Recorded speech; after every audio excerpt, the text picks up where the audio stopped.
I'm joined today by three top tier guests. We have Bear the Gen X GM, Mage's Musings, also known as Sean. I don't know where that name comes from.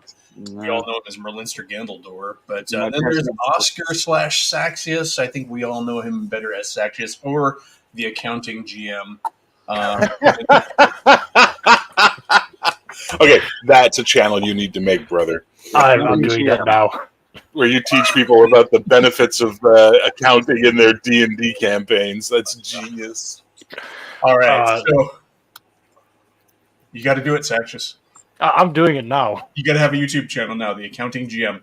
The benefits of using the heavy use of statistics and accounting. All right, you're joking, but I have actually been downloading the systems to start making videos. So you've been overdue for a channel. You have a lot of good stuff to say. So true. And a unique voice. All right. Yes.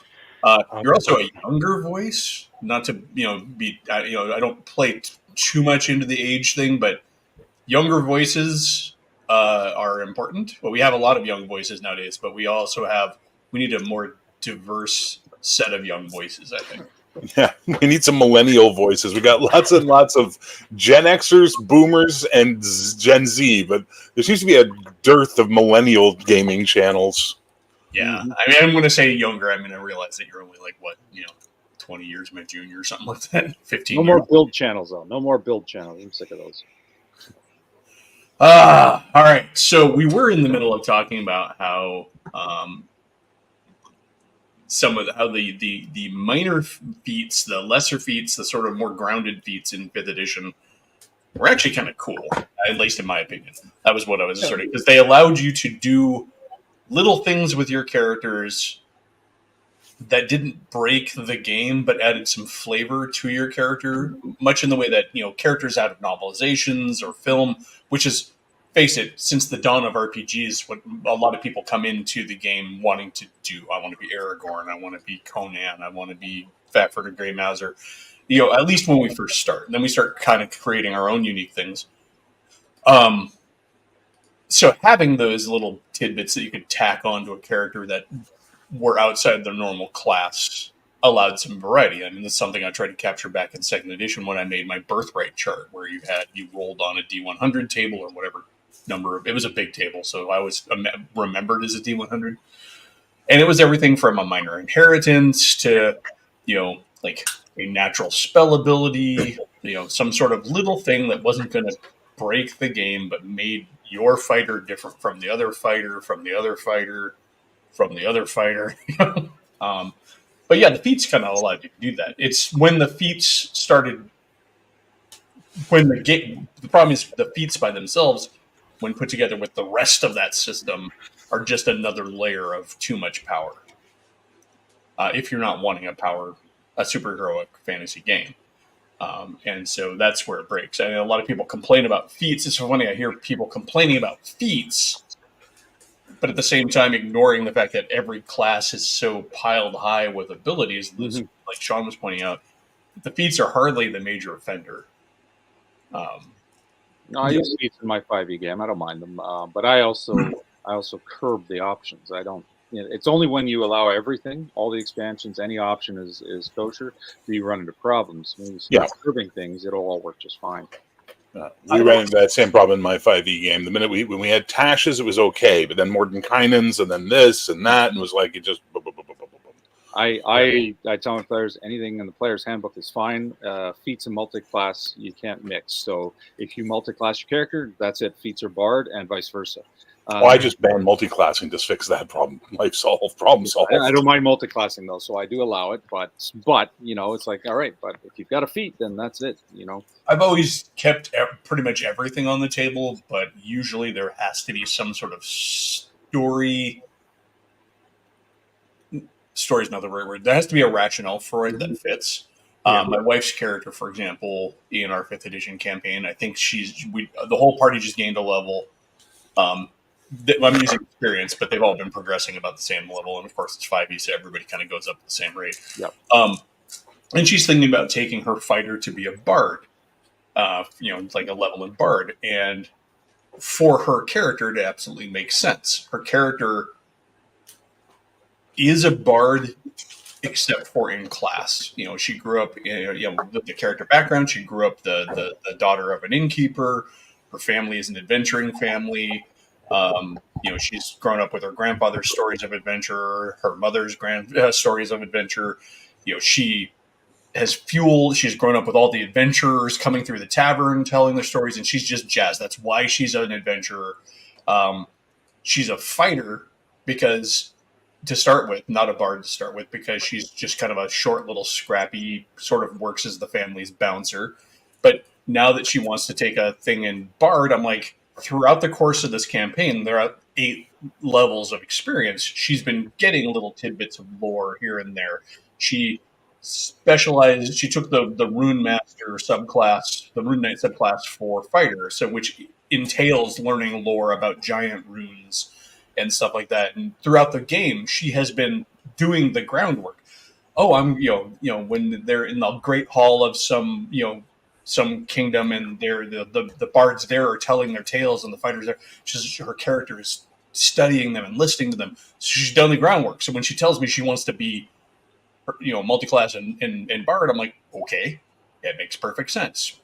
We have a sorcerer who wants to then multi-class over to wizard, and I'm like, I could see your natural talent in magic for making you want to study some book magic, as long as you can get access to it. Now, if you're a barbarian, an uneducated barbarian from the north, and then you decide, I'm going to take a level in wizard, okay, where did you learn this? Yep. Now, if you want to take a level in cleric, I could say, okay, well, you're devoting yourself to your god, and okay. Yeah. But this is the same. This is the problem. My problems with the barbarian class to begin with are legendary, but this is my problem with multi-classing. I'm a wizard, but I'm going to take a 1-level dip into barbarian. Yeah. But we're not taking a 10-year break between sessions where you go off the grid and join the local Mukmuk clan up in the hills and become one with their ways and marry the chieftain's daughter. So what the fuck, Steve? Did Alistar just one day go, from this day forward I shall be Thag, stop bathing, take off his clothes, and start punching people in the face? It doesn't fucking make sense. Especially in 5th edition, where barbarians are heavily tied to the spirituality of their tribe. Yeah, I mean, it's 1st edition barbarians were more of a culture-based class. But even then, the spirit warriors of their tribe, they have powers like First Ed barbarian. Yes, but you don't get it by just going, today I'm a savage. Well, no, First Ed barbarian was specifically barred from multi-classing. You couldn't be anything other than a barbarian. This is why barbarian multi-class. This is why I don't play class level systems anymore. But anyway, go ahead. No, I was just going to be pointing out, it doesn't make sense. Again, the barbarians being what they are, the whole idea of you being a wizard doesn't really bring into it. Again, we're looking at this from the lens of it's got to make sense. Mm-hmm. So it doesn't make sense that using 3.5, it specifically says barbarians are illiterate. So they've got to go through the entire education system to learn how to read, write, to cast spells like a wizard, or there's got to be a reason for why they are now a barbarian sorcerer, so on and so on. It makes more sense if you're going to go down the shamanistic route with more divine magic or shaman powers, because now we're looking at it, as Sean said, it's spiritual, it's tied in, it makes sense. I could see a barbarian becoming a sorcerer before I could see a barbarian becoming a wizard, because maybe his spirituality unlocked some primal magic ability, which is sorcerers are. That said, I really want to play a barbarian who decided to multi-class into wizard, who now is walking around pretending and acting like a smart guy. That would be yes, me think you are correct. The quantum fluff rock will make it good. Conan that is a big starry moon-covered robe with a point. He's just pulled curtains off of the local palace and put them on as his wizard's robes, and he's found a pipe. Where did you get that from? He's buff and whatnot. And then you have to analyze something, and you pull out little brainy specs, and it's he stole from the gnome. Yes, I have this image of the character just saying, "That's a very good argument, but have you considered?" and takes his book and backhands the enemy. I cast fist. It'd be very similar to when Schwarzenegger steals that priest's clothes in Conan the Barbarian movie. Oh yeah. Yeah. Obama hat and the robe. I mean, on the flip side, even with 5e, there are a lot of multi-classing that makes absolute sense just right off the bat. Like any class into Warlock, well, yeah, you sold your soul and got power. Done. Yeah. There's no Yeah. need to justify it, right? Exactly. Sorcerer is suddenly latent power manifested. Yeah. And the flip side, sorcerer into more educated, magic user, you start, I'm honestly, I'm not even sure that's necessarily a legal multi-class by 5th edition, but fuck it. Anything's legal in 5th ed. Yeah, I mean, I don't think there are many limits. You have to meet the attribute requirements. Yeah. There's still those. But. And it actually works really well for him because he's a Clockwork Soul character, which means that he's tied into the whole like mechanics of the universe, and that's where his power comes from. And this particular character, because we're doing more of a 5th edition-y kind of game, his character is a reskinned Warforged. He's basically Pinocchio. His father's a gnomish tinkerer, and the whole village has wondered why does the gnome have a human-looking son, like who's like tall and human-like, and he's a construct built by his dad, but the power source wouldn't fit in a gnome-sized body. And that's why he has the Clockwork Soul abilities, because whatever mysterious power source his father used ties into the clockwork of the universe. And now the magic user class that he's looking into tapping into, the subclass that he's wanting to look at when he hits 2nd level, is the whole time magic one. I'm like, it's a progression that makes sense, And I can see, I like the fact that his character, while he is doing things like multi-class, he's keeping it tight thematically. Just like my wife's character, it makes sense. The one guy who started in our group as multi-class because he came in later in the campaign, I just let him, level to where everybody else was. He's a thief. He's a thief cleric because he basically was a thief up until the point where he died, and then a divine providence saved him, and he devoted himself to that divine entity. So now he's a cleric. Because, they brought him back to life and gave him a mission. I mean, it could have gone Warlock. It would have been a good case for Warlock, but he decided to go cleric. But again, I don't have a problem with most anything as long as there's a good reason for it. Mm-hmm. I mentioned before how one of my campaign settings was not going to have Dragonborn at all until I had a young player come in and say, for his first time playing, and he's like, I want to make a Dragonborn barbarian. And I'm like, oh, fuck. Okay. I had a Dragon Coast already on the map. It was undefined. And so him and I talked about it. Now the Dragon Coast is the remnants of the old Dragonborn Empire. And they have all fractured, and now they're a kind of a barbaric people. He not by keeping an open mind and working with him on this character design, I also got a cool element to my world. Mm-hmm. So that's cool. When players' ideas can inspire your world to get better, that's awesome. And I guess my message there would be, as a GM, there's some benefit to remaining open. Have a firm foot ready to put down when things get crazy. Well, whichever direction you need to send it to get your point across. But I think being open to ideas can enhance your game, and also it depends on your game. Would I allow these characters in like a gritty, dark fantasy kind of setting? Probably not, because they kind of ruin it. But for the game that they're in, when I started running this 5th edition campaign, I said, okay, I'm going to run a 5th edition game. I'm not going to try and run my standard grounded Dark Ages level game. In my older games, I tended to there wasn't any plate mail in my settings. For example, chainmail was the best because I was going for that very Dark Age angle of muddy, still a lot of shadowy places, dirty, But yeah. Anyways, that was the whole bit on feats and multi classes that I was kind of starting with, but. I don't mind feats. I do mind multi-classing. I'm not a fan of it. I don't mind feats. I think Pathfinder 2nd edition did a really good job on multi-classing, which is you don't take the class, but you can get class-like abilities limited. So the dedicated fighter will always be a better fighter than the wizard fighter or the cleric fighter or the whatever. And I think that's a better way to do it. I think multi-classing lost its mind in 3rd edition and never regained it since. No, but 3rd edition just went down the whole route of we will push out products consistently. You know, they made the same mistake that 2nd edition did, where they were constantly spewing out new things, but it was just on steroids. And 3rd Ed was a whole new game, though. It wasn't. Because also, WotC was trying to make its own thing. Like, it was deliberately trying to break away from what TSR was, and it was deliberately trying to say, "This is what we want to do. We want to, push out the product." And it also generated the whole, Pathfinder versus 3.5 mentality that was going on at the time, because there was a huge, well, at least when I was at university, when I encountered actual Pathfinder players, You youngins. Oh yeah, it's like I said, I played most of my D&D was in high school with 3.5, which I know still stings for Eli. That stings for me too, buddy. We were there when the ancient lore was written.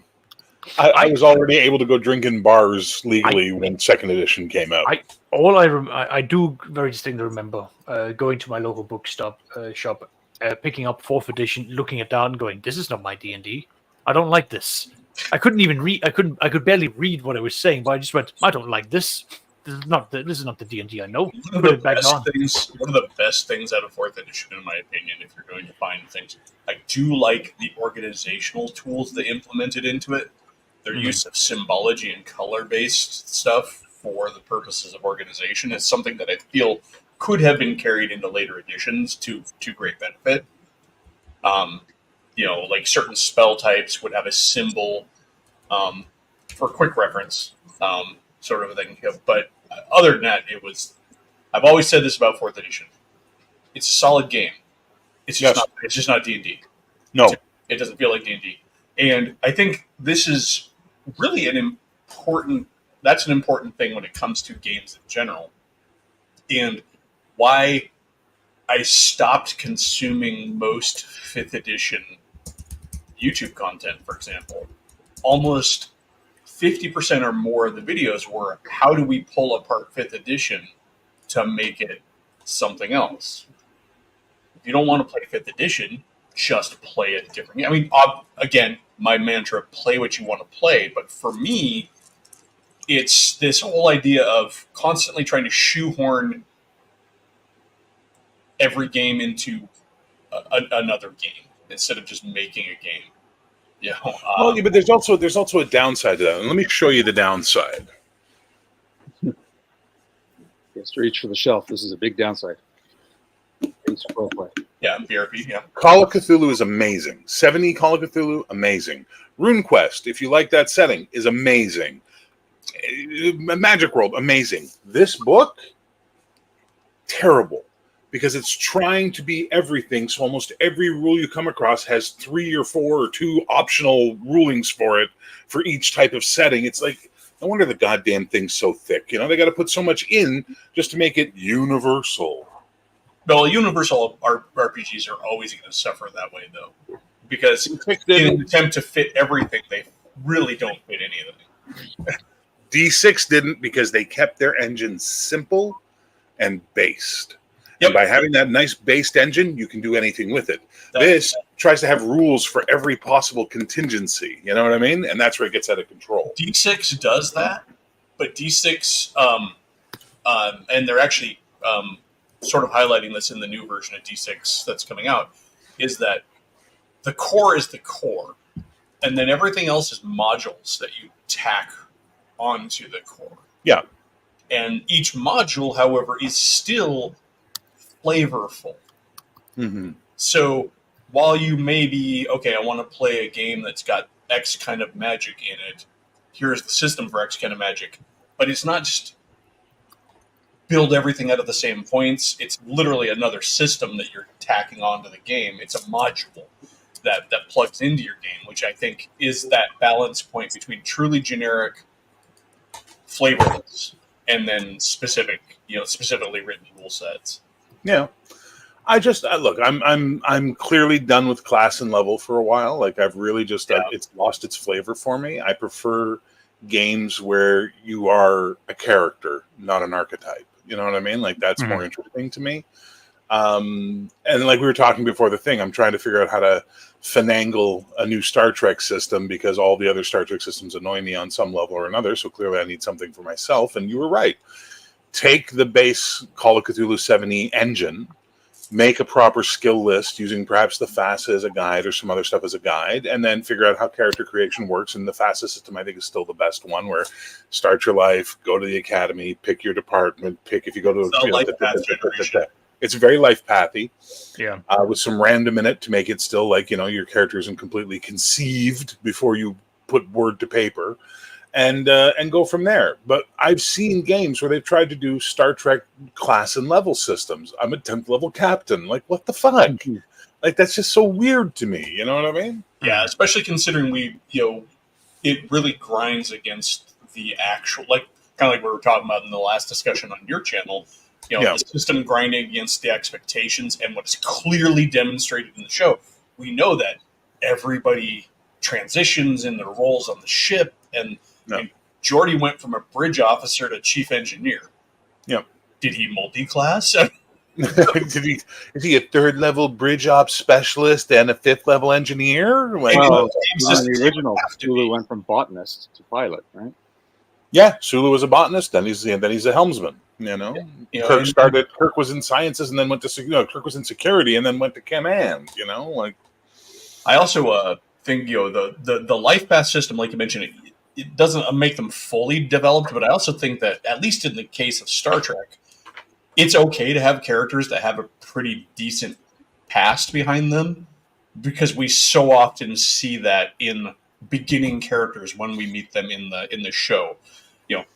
My ship, the blah blah blah, disappeared around da da da. I was one of the few people to make it off, or I fought in the Klingon War, or whatever. the Burndoggle conflict. Yeah. They always got these benchmark backstories, which it's funny because if you D&D DMs kind of complain about having those, like, I killed a dragon and I led an army to victory. And, well, why are you adventuring? Whereas Star Trek, you're like, oh, well, that makes you a competent, experienced officer. Well, it's because you're not shooting magic out of your ass. No, you're just inventing a new type of radiation to solve every problem every week. Well, maybe, but you're not. But the thing is like, okay, you were on the Perseus, and the Perseus got involved in a border dispute, and you guys figured out a way to use an antimatter magnetic bottle to detect Romulan cloak ships at close range, which gave you the advantage when they came in for the final kill. Great. You still aren't pulling dragons out of your ass or have like fireballs coming out of your eyes. It's a bit different. I'll be right back. I gotta go fetch the dog. Okay, well, now while he's gone, let's talk more Star Trek and kill the viewer count. Sure. My knowledge of it is limited, but I just know sci-fi, and I will use my baseline knowledge of Rogue Trader from Warhammer 40,000. Warhammer is not 31 sci-fi. That is not sci-fi, sir. I know, people classify it as grimdark, and it's just yeah. Look, some people love classes and levels because they love archetypes. They love that carrot stick, ding, ding, ding thing of getting a level. And I can't fault them for it.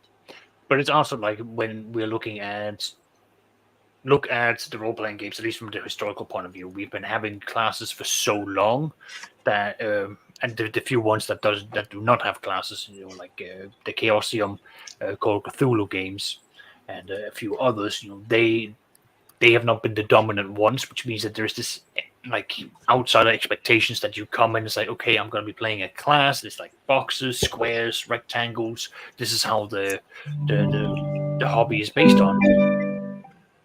My Google just woke up again. Okay, I was like, is the host finally come for me? What? The Hordes of Jericho are really seeming anemic. But no, so yeah, I mean, classless systems are. I think the main benefit to class systems and why they often get picked for games is they do give a clear sense of role and identity for people who are making characters. That said, you can still get that out of a classless system You just have to define it yourself. You know, Do you ever skills- notice that they only tend to exist in fantasy games for the most part? True. I haven't seen a lot of spy games with classes in them. I haven't Unless seen a they're lot made of by TSR/WotC. That's- unless they're made by TSR WotC. But I mean, my point is that mostly it's fantasy where you see class and level. Mhm. Mostly, Mhm. not completely, but mostly. And actually, you know, it's funny. Even TSR outside of D&D tended to not use class for a good part of its history. I've played Top Secret. I've played Star Frontiers. I've played Gamma World, and those don't have classes. You might have specialties when you're picking your skills. For example, Top Secret, and there are, I think, PSAs or something like that. I can't remember the exact term in Star Frontiers, which are packages of skills, and that's fine. But they're not clear. You don't go into the game going, "And I'm the pilot." You know, you might have piloting skills, and so you are the pilot. No. That might be your career. It's funny that you say that because when I was playing Stars Without Number, because it was you basically have got like classes, so quote unquote. You've got the fighter, the technician, and you've got the psycho. Those are the three main ones.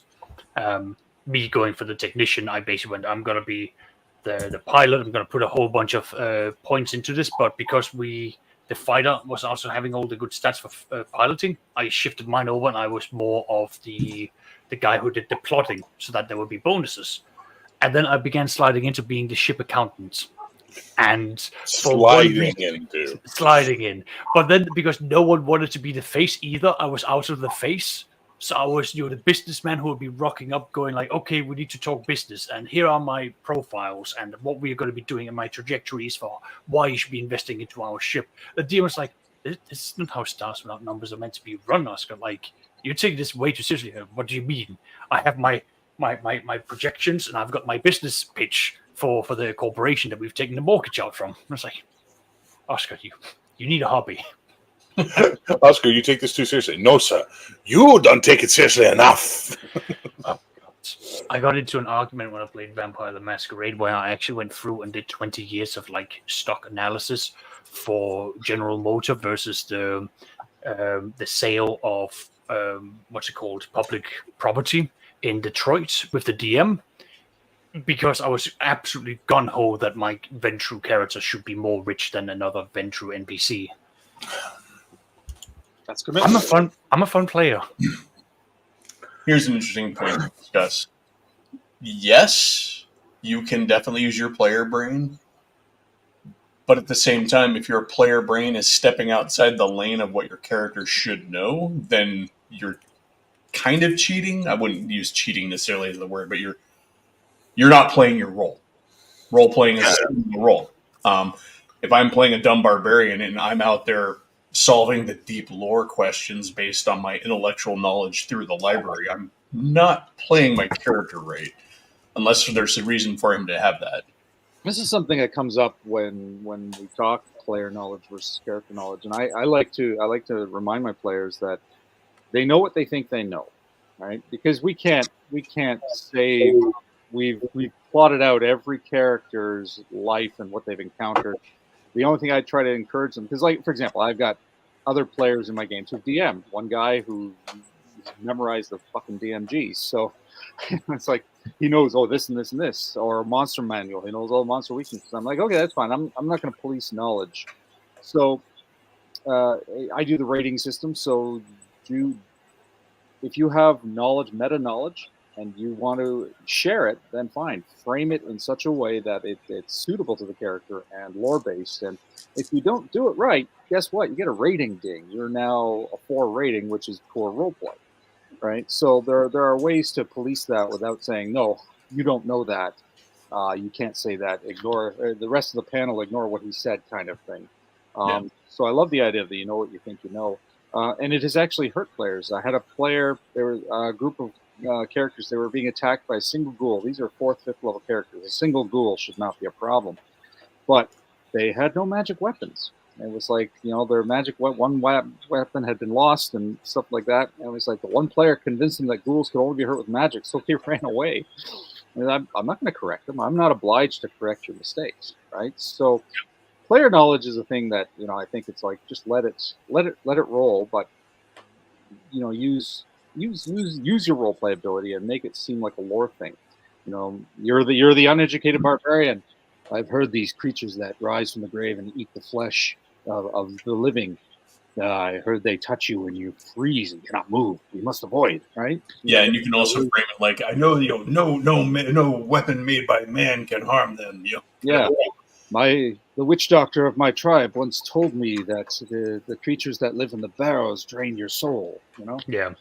Yeah, I mean, if the player wants to do it that way, cool. Yeah, I mean, I've had to call out, at least in my Saturday game, I've had to call out one player because he began talking, because I was making mentions of like demons and devils in relation to a major and evil NPC, and the player began going like, "Oh, but demons and devils should not be working together." I went, "You don't know this. I told everyone in session 1, demonology and understanding of the planes is forbidden. You don't know how the planes work. You've got zero concept of what's out there beyond the scope. So anything that you're saying now, discontinue that, because it doesn't apply."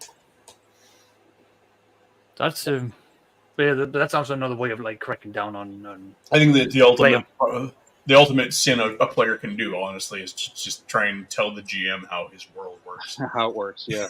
Yeah, but again, that's the play. I know this player. I know he was not doing that. It was just where his innate knowledge, because he has read all the books inside out. He knows them to the comma, to the full stop, and it's great because I can rely on him to quickly like go through his encyclopedic knowledge and fill in the gaps so that we don't have to stop, pause, or make a bad judgment, and we can move on. But then it's situations like him knowing everything inside out and me having a custom-made world. That's where I've got to then course correct.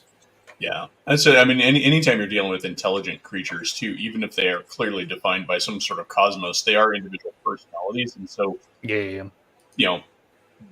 every army has traitors and agents.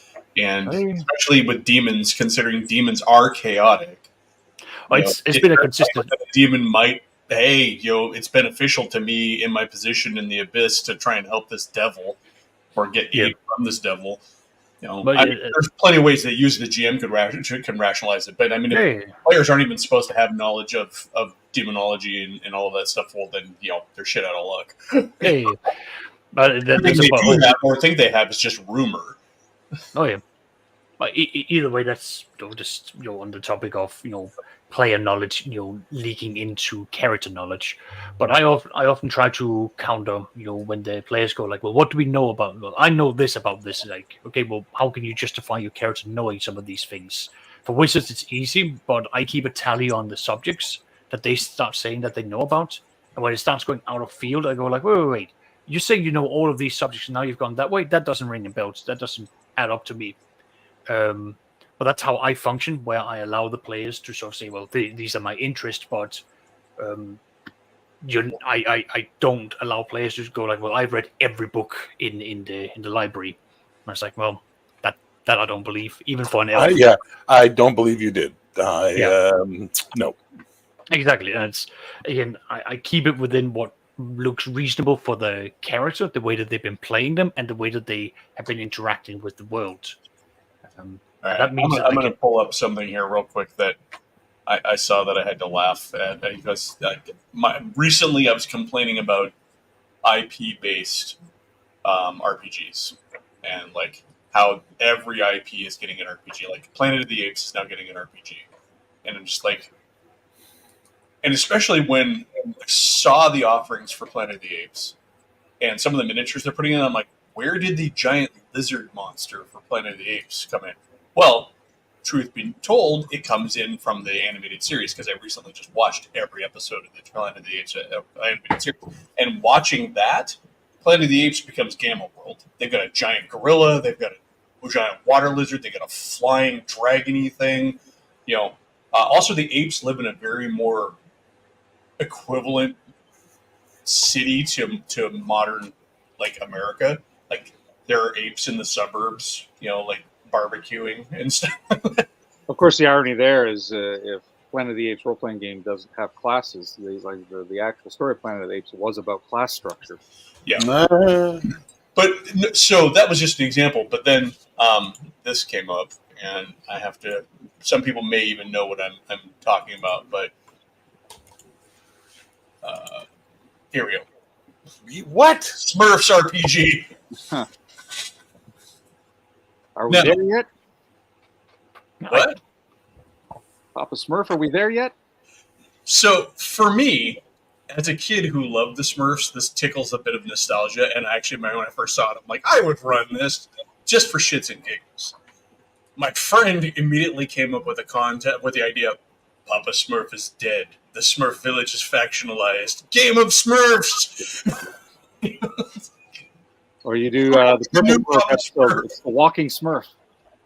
Who'd be the new Papa Smurf? But again, on my whole point about like every IP is getting an RPG, I would, and I've said it before, I would much rather have a genre RPG that is inspired by many specific IPs, that finds a good, solid, creative way to put them under the umbrella of a specific RPG. Gamma World did this. Clearly, it was directly inspired by things like Planet of the Apes, the animated series, and a whole bunch of other books, to present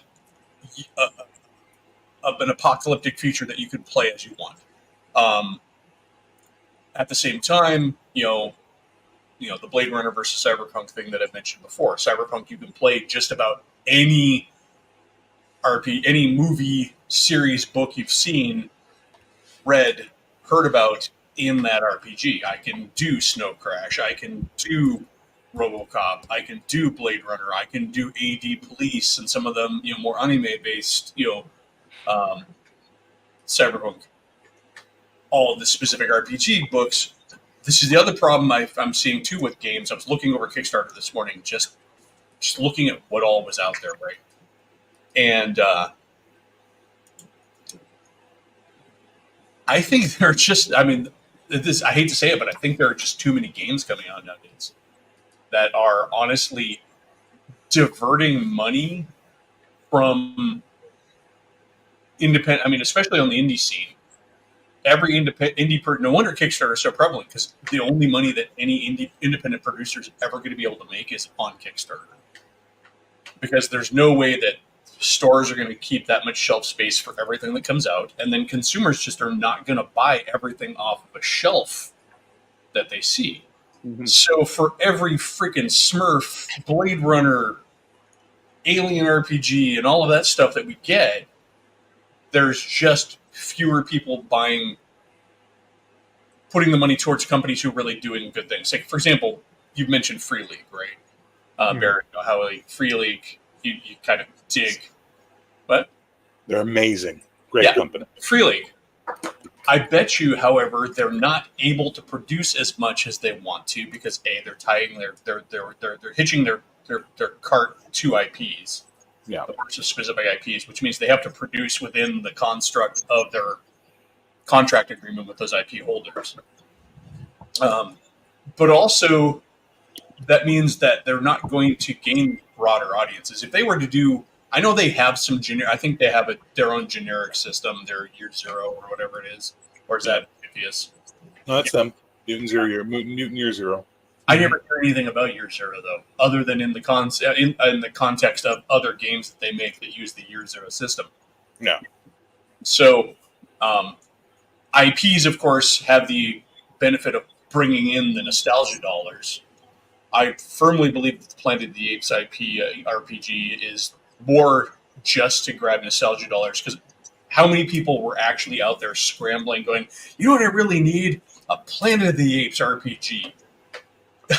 Terra Primate already exists, brother. All right, Grandpa. It's time to take your meds. Exactly. Well, that's nice, Grandpa. It's time to go in. No, it's look. I'm as someone who's got a game coming onto the market, I certainly agree with you. The market is oversaturated.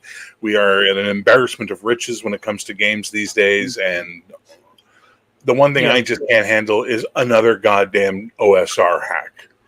We don't need any more fucking D&D clones. We don't. Yeah.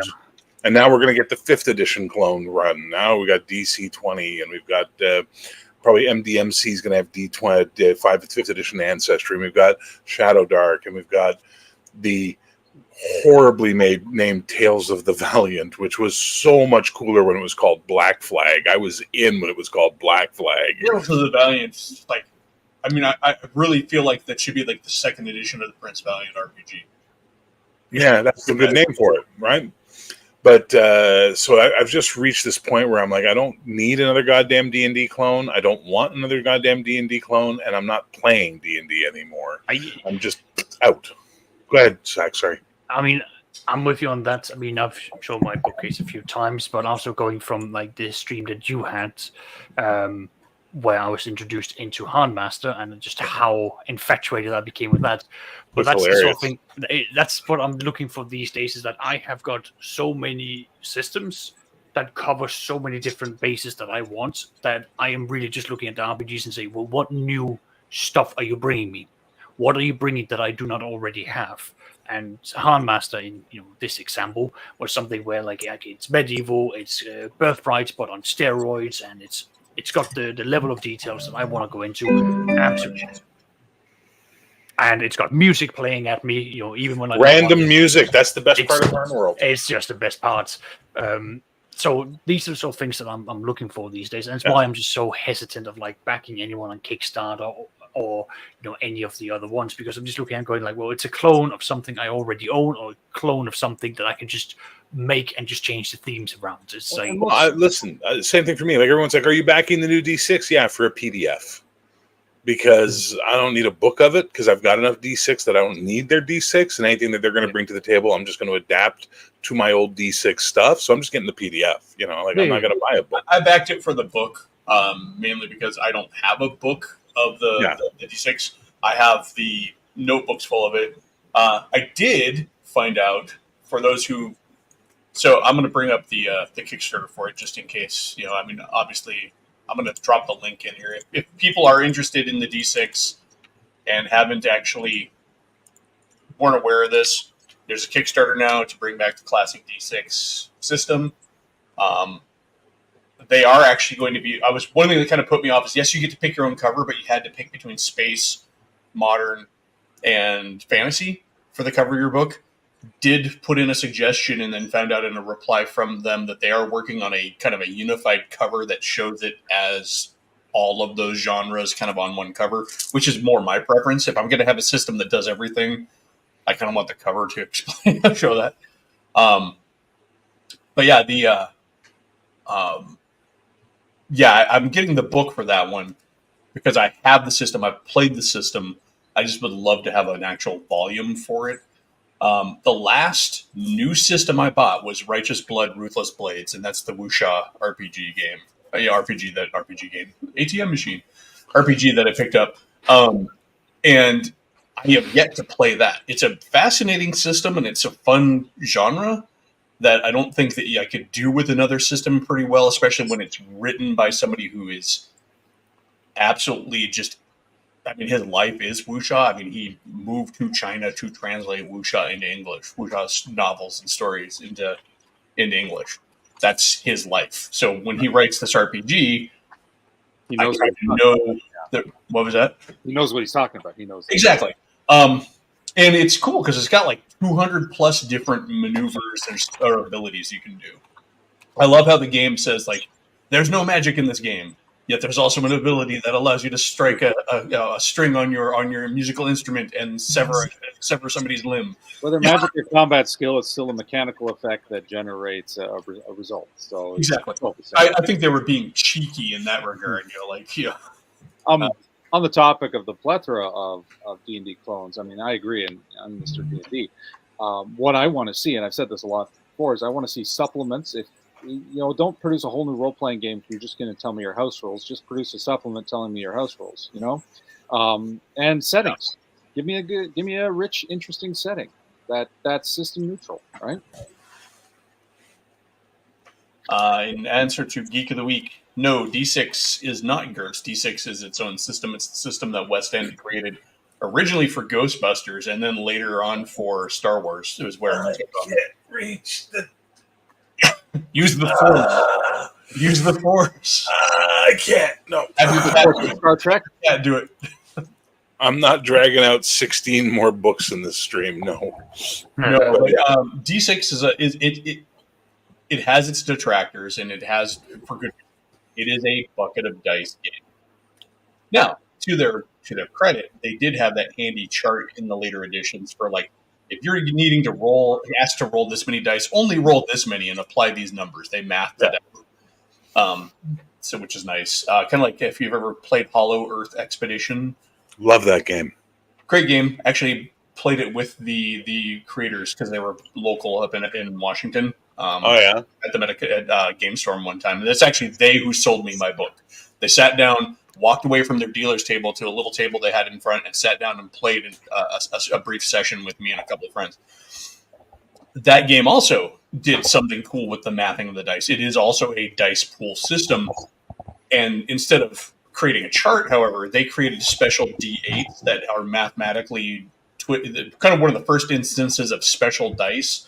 You can play the game with normal D8s if you want, which is why I didn't have a problem with their special dice. But they also have certain D8s that are mathed to represent a number of D8s and the number of successes you will roll on them. So, like, if you're asked to roll 5 D8s, you can grab the 1 D8 that represents the math of rolling 3 D8s, and then that way you're only maybe rolling. What I loved about the Ubiquity system was the fact that it's odd or even. That's all that matters. Your successes are odd or even on the die. If you have an even number, if you decide it's evens, then every die that comes up even is a success. Every die that comes up odd is a failure. Beautiful. It does not matter what dice you use. So you could do a pool of D6s, or you could just grab a handful of all the dice in your collection and throw them at the table and then go looking for your odds and evens. And I loved that. I thought that was the most brilliant version of flip coin dungeon I ever heard of in my life. I'm like, it's so good.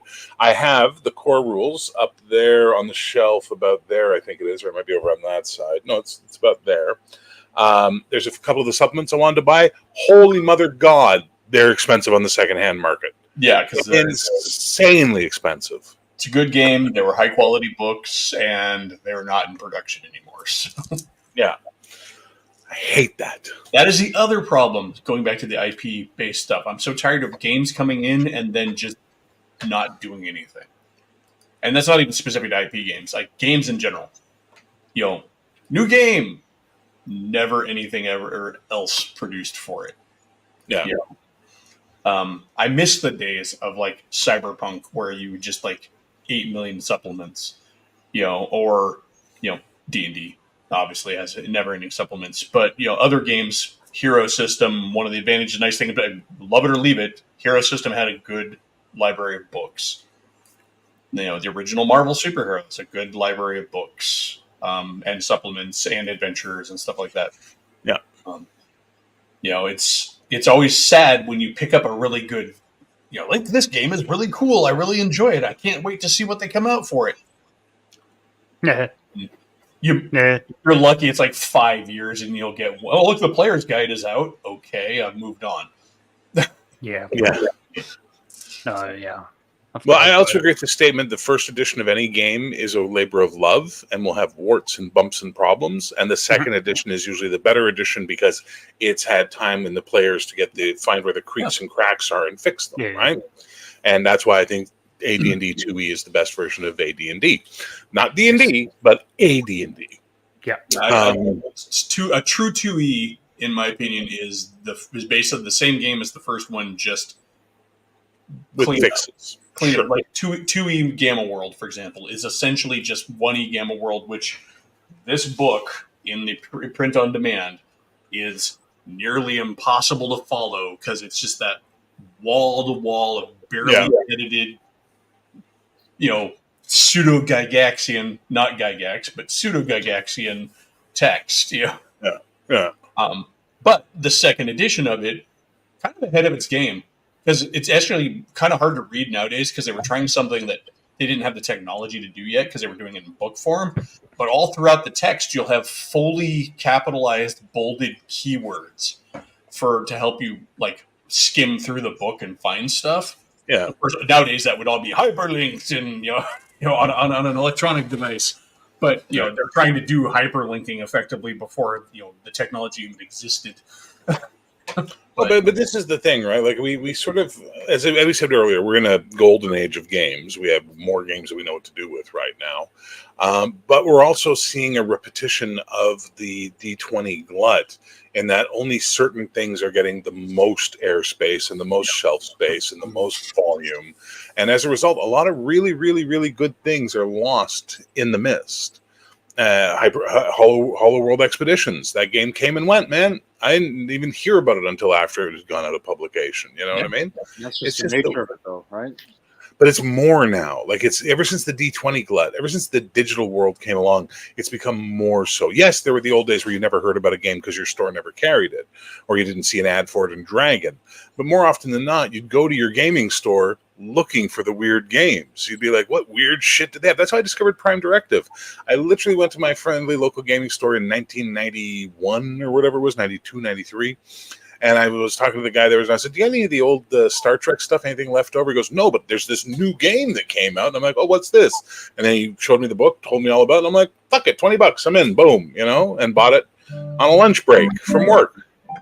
And you don't do that anymore. Now it's all, well, I'm going to read 18 reviews of it, and I'm going to see if there's a live play, and I'm going to see if anybody did a YouTube video about it, or I'm going to see if there's this article or that.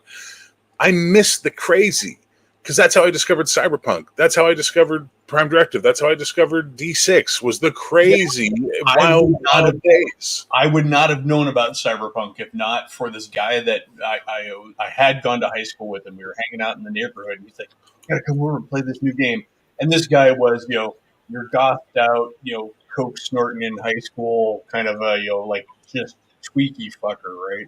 And he's like, you gotta try this. And he pulls out the 2013 box set, and we're in it. We were just hooked. Yeah, but I would have never known about it except for somebody had wandered in and saw a box on a shelf. Go ahead, Oscar, what's up? Yeah, well, these days, yes, I've got my friendly local gaming store, but they focus specifically on board games because that's their bread and butter. Fair enough. But I'm also finding that, with self-publication being, the new thing, drive-through is another place where I can go and just, go through the various genres and find very many things. But I also find that, the online scene, it's very difficult to catch people's attention because it is large. It is saturated, as we've said, which just means that there is a lot that I know that I'm missing out on. But it's difficult because also my tastes are specific in what I'm after these days, which is not something you just find. It's something you really have to work to find, go digging for. Look at you'd never heard of Harnworld. You didn't even know Harn was a thing. This thing's been around since the 80s. Yeah, like this is and given your behavior and thought process and how you love things, it's like someone just opened up the fucking clam and Venus was standing there going, "I've been here all along, Saxius." And the one thing I will say, it was kind of funny when WotC tried to shoot itself in the foot with the OGL scandal because the whole OGL, because the OGL has done the one thing that the big thing the OGL has done is filter the eyes towards WotC's product, because the ease of writing your product, and this is why we don't see a lot of anything else, is because a lot of creators are just like, I have a cool idea for a game. I could bust my ass trying to figure out a system and a way to make it interesting and unique, or I could just use theirs. And all I have to do now is figure out how to make my game work with a system that I already know, that's already well documented, that I'm going to get all sorts of data and information on. And then they just release it as a D20 or a OGL book, whatever they want to do. And that's the genius of the OGL, but it's also been a bit of a detriment to the hobby in the regard to getting new systems and new interesting voices in gaming. Is because the only thing we really get is the writing voice, the authorial voice, and not any sort of new, innovation and development of system and mechanic. Which, love it or leave it. I mean, I'm getting to that point in my life where I'm like, yeah, you and your day shifty games and you're, but at the You same and your time, ascending AC. I like I'm there. I'm like I like that whole event this morning with me trying to figure out a calculation system, and then you, Eli, just going, "Well, here's a simpler solution to do what you want." I'm like, "God damn it, that is simpler." Fuck you, Eli. Sorry. It goes back to the thing that I was bitching about yesterday about the Modifius Star Trek. It's like, that is as much as it kind of seems a bit clunky. I do appreciate the fact that they have tried to do something new and different. Their system may not be for me. Plenty of people love it. I know folks, my brother, for example, who are big on the Cortex system. Love it. I have not been able to gel with that system. It is one of the I very much, maybe it's just because I'm an old head or whatever, it just, I want a system that tells me, here is the thing that you have and here is how it works, and it works this way because it works this way, not you have all of these things and they work this way depending on how you shift this die and choose this and bargain for that and tap your head and rub your belly and turn around 3 times. I don't. That doesn't sing to me, but it does sing to other people, and I'm glad those kinds of systems are coming out. But I think they're coming out more frequently than they did, just for sheer volume back in the day. But they're also coming out less proportionately than they should, probably because of the amount of stuff that's getting filtered through OGL stuff. Yeah, well, again, we have an embarrassment of riches right now. We have more than we could ever hope to play. There are games on my shelf I will never play. Never play. Oh, yeah. But they're there. I've got games I want to play. I want to play them all, but I never will. Well, I've got games. I've shown some on Yeo Geeks stream, the ones that I still have, but I despise having them. And I've got a bunch of others that I really do want to. I've been there, Nurse Nerd. I was there. I when I was running 5e for over a year, I had a bunch of monthly subscriptions to Patreons or this or that were giving me tons of resources for 5e, and I had my D&D Beyond subscription and all that stuff, and it was great. It was a great tools to have. When I first got into playing 5e, I was all over Reddit, just grabbing everybody's little netbooks they had created of monsters and classes and new domains before people had been. There was just so much out there, and the system was easy to tweak because it gave you everything had a nice framework for how to build it out. So, I can appreciate it, and that's one of the reasons that it continues to have the death grip on the hobby that it does.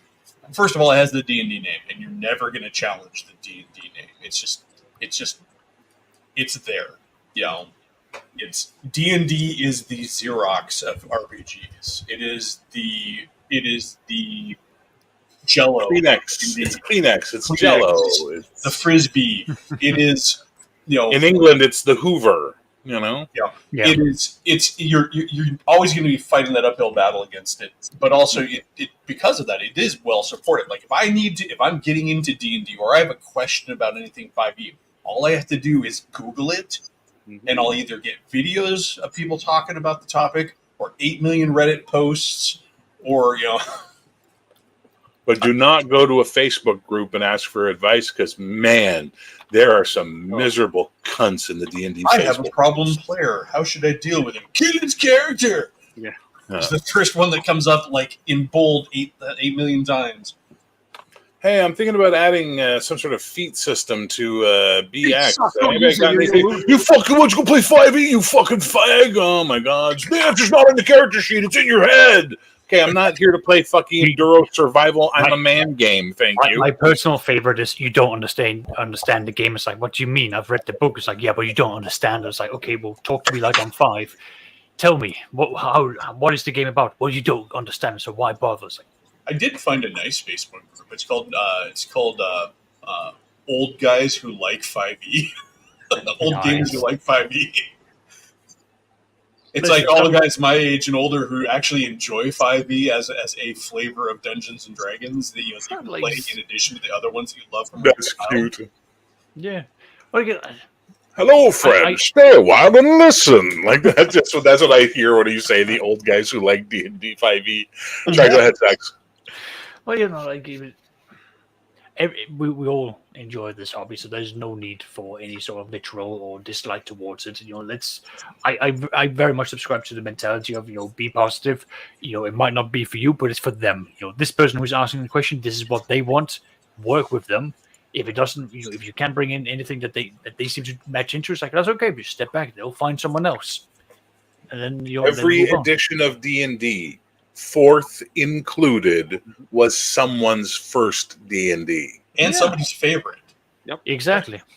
I told this story before. There used to be a live play I watched on YouTube. I can't remember what they were called. Sadly, they were really good, and they played 4th edition, and then 5th edition came out, and they switched over, and it was so funny. The first 3 sessions of them playing 5th edition, they're all like, "Where's my healing surge? What's going on? This makes no sense." Well, and the other thing too, and this is kind of one of my classic, trumpeting rally calls, is that the arguments over what the game is, how it's supposed to be, they've been there since day one.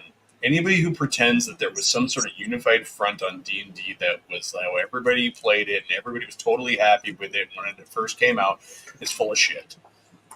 Because issue 3 of The Dragon has like 6 new character classes in it. There are immediate talks in fanzines and the letters columns of Dragon about dumping the Vancian magic system.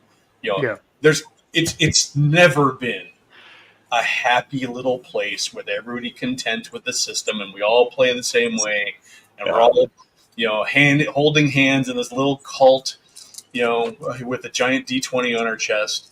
That's not how it's been. And the flip side of it is, like you said, there's some people who don't care and don't know older editions because they only started playing in 3rd, 4th, Saxius 2nd.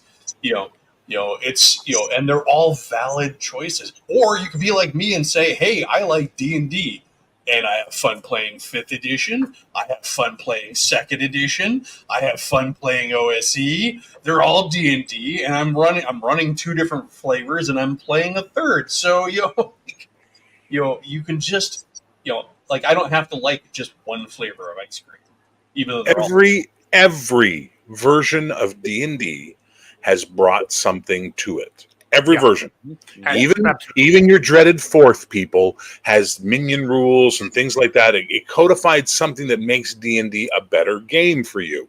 The only thing I want, and I beg, and I'll never get it, is a classless, levelless option produced by official D&D to go, well, here's how we would do the game as a source book. If you want to remove classes or get rid of levels, here's how you would do it.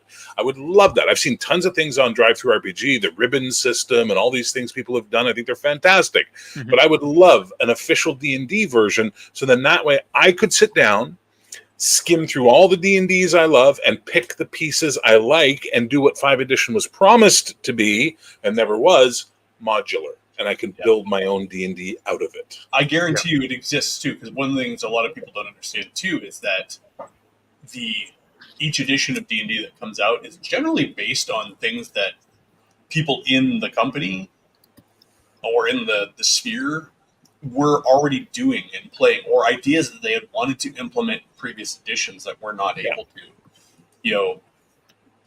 And now they're getting a chance. Like you're this guy who's like, I've always liked D&D, and in my games I do it this way. And they're like, here, write the new version of D&D. You're like, well, what if I bet you somebody out there has a maybe classless D&D version. And I bet you WotC fired them last year. Or they never published it, and it's just somebody I know, like, for example, Mike Merles, for example, love him, hate him, whatever, does not use the initiative system as it is in the game. There are people since the dawn of Gygax himself played D&D. Game by the book, yeah.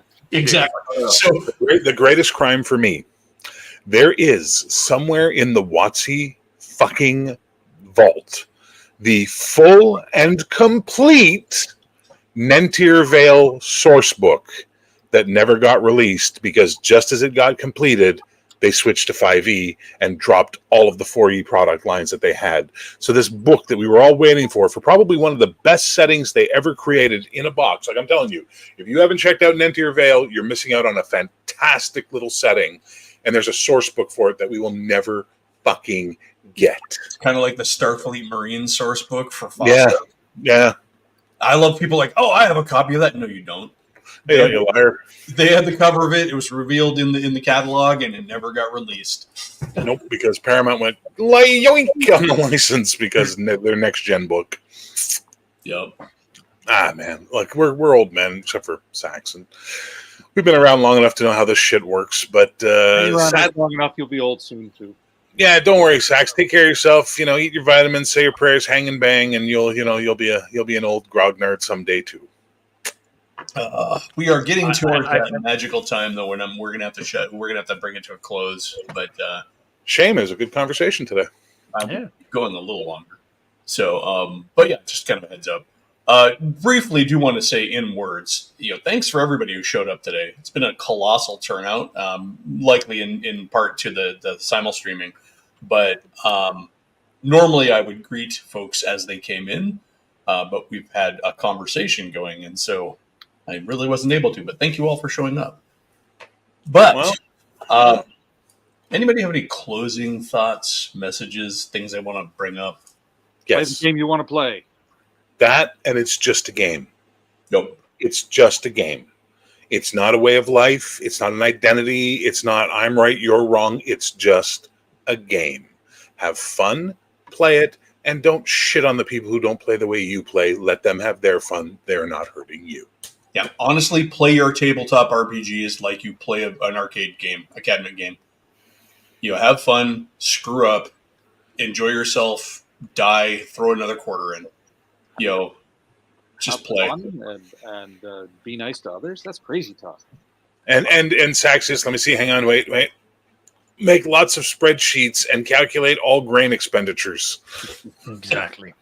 You're not playing properly until you have Excel sheets with at least 5 tabs to keep on top of all of your manners, your ingoings, your minions, your hirelings, and of course, you always need a 6 sheet just for the taxation. Accountants and actuaries lives. Well, taking the fun out of RPG since. It's 2008. But no.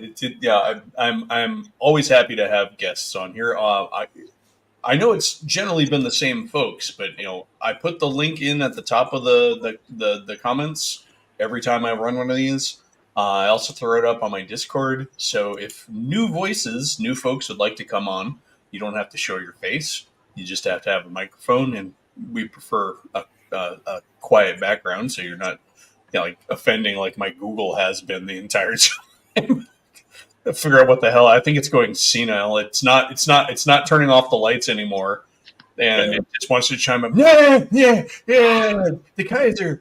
Do you ever see those videos of Alexas talking weird shit or just starting to laugh in the middle of the night? I'm like, why would you bring this into your house, man? Why? The most terrifying one was watching videos of baby monitors getting hacked. Oh, that's a whole other level of what the fuck. Yeah, that's some creeptastic BS. But and thus we have the series Black Mirror. Yes.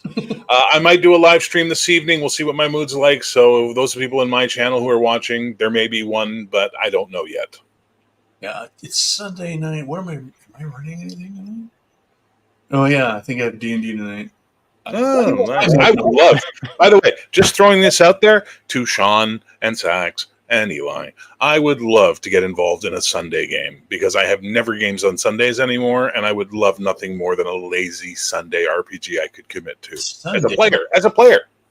All right. Well, come on, drive down to Toronto someday, and we'll get you in on a game with the Dungeon Minister. Bear, we'll chat because I have a 7-hour drive on Sundays now. My wife is working Sundays for the immediate future, and so I'm like all by myself.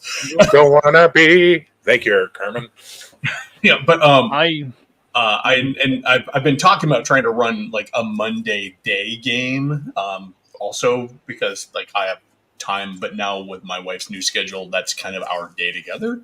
But so yeah, I mean, even if it was just a short span, like not a one shot, but a short shot, kind of mini campaign, we'll look at getting something to go.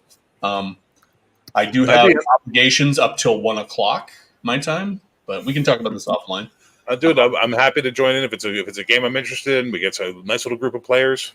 I want to dedicate myself to an ongoing campaign. I really, really do. I think you would be ridiculous if I ever ran like Righteous Blood, Ruthless Blades. That's the Kung Fu one. Shall we take this offline? Yeah, let's take this offline. He's got to get to his thing. Gentlemen, everyone on my channel, thanks for hanging out. Please subscribe to Eli.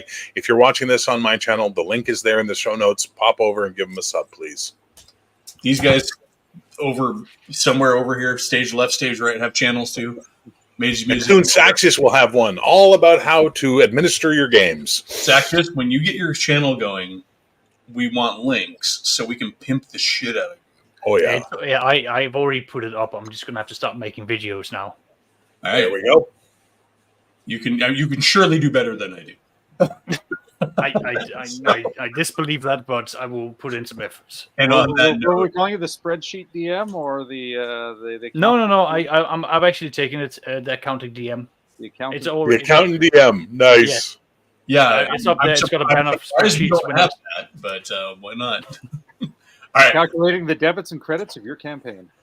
I'm gonna have to say goodbye, everybody. Have a good one. Bye. Bye.